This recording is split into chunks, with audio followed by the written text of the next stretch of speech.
Okay, so now that we've learned about 2D shapes, now we are going to talk about 3D forms. All right, so I'm going to probably use a couple of sheets of paper because I'm going to try and make these big and hopefully explain them as well as I can.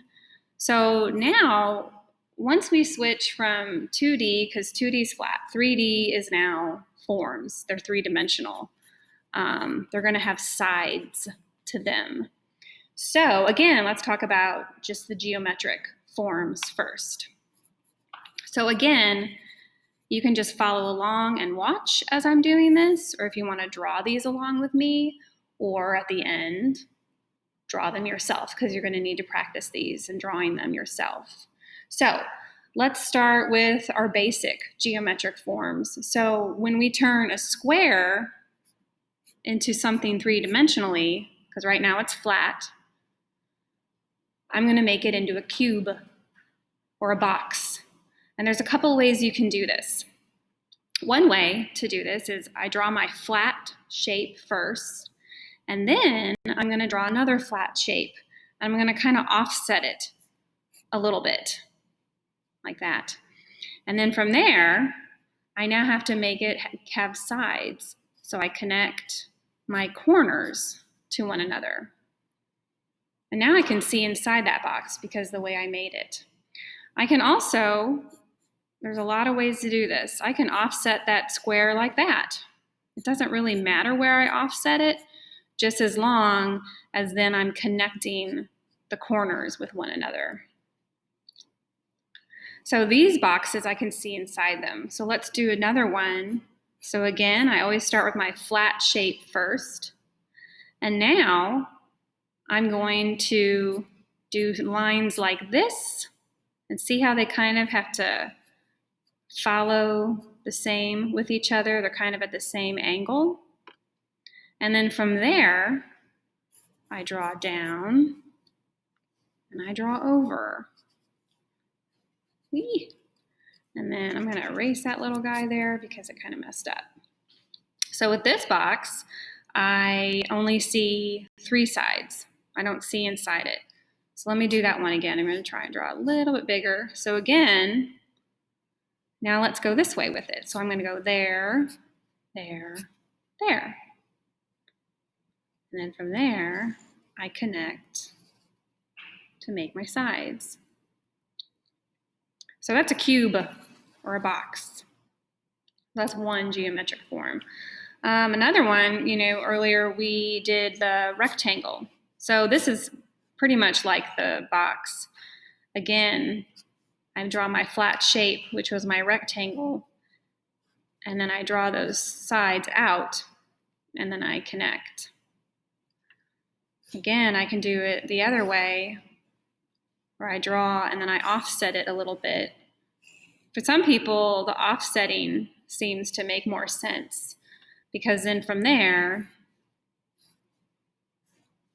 I just connect. So that's a rectangle. I also talked about a triangle. So a triangle, again, triangle is a flat shape, but now I want to make it 3D. So there's a couple ways to do this. I can just offset my next triangle a little bit. And then again, I connect my corners. Or I can draw my triangle. And maybe I want to do something like this. See how it's kind of at an angle? And then I draw down. And now it kind of looks like a pyramid. And I can only see two sides. I could do it the other way. Go this way with it. And there's my pyramid.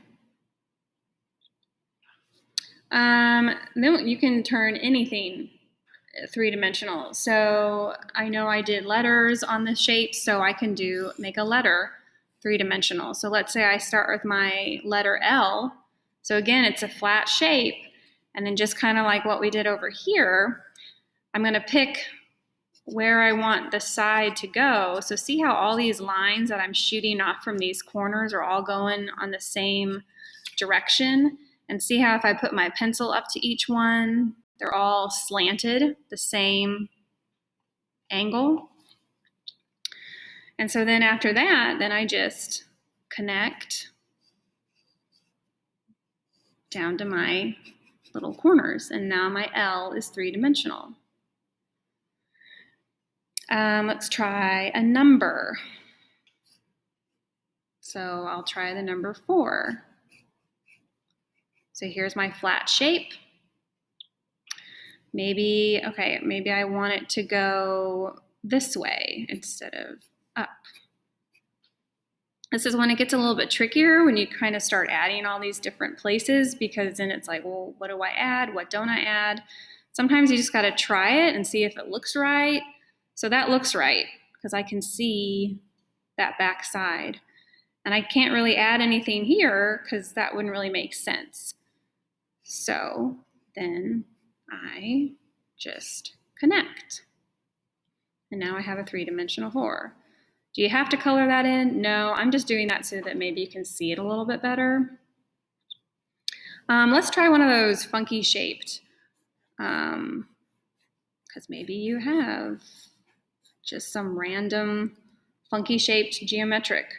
So this is when it gets a little trickier even too. Again, I kind of have to think about where I want to add my sides. That's because that's what I'm adding here. These are like sides that I'm adding to make it thick. So maybe I want all of these lines to go over, maybe at an angle like this.